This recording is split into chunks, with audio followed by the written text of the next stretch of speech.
పర్లేదు చెప్పవే. నాకు జిలేబీ తినాలనుంది. పొద్దు నుంచి బాగా అలసిపోయిచుంటావని. భయ్యా జిలేబీ ఉందా? ఇప్పుడే అయిపోయింది సార్. భయ్యా జిలేబీ ఉందా? లేదు సార్. రేయ్ రేపు 2 కిలోలు కొనిస్తాను రా, వెళ్ళిపోదాం పదరా. అరే ఇంకొక చోట ట్రై చేద్దాం ప్లీజ్. అన్నా జిలేబీ ఉందా? లేదు సార్, అయిపోయింది. ఇప్పుడే అతను తీసుకున్నారు. సార్ చెప్పండి. నాకు ఆ జిలేబీ కావాలి సార్.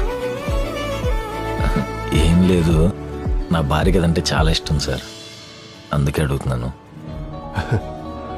సరే తీసుకోండి. అలా ఎలా అడిగేసేవారు సిగ్గు లేకుండా? నా పిల్లం కోసం అడగడానికి నాకెందుకురా సిగ్గు? ఎక్కువ నేనెంత కోపంలో ఉన్నా, ఎంత చిరాకులో ఉన్నా, నిర్మోహమాటంగా నీకేం కావాలన్నా నన్ను అడుగు, సరేనా? అయినా నా దగ్గర మొహమాటం ఏంటి నీకు?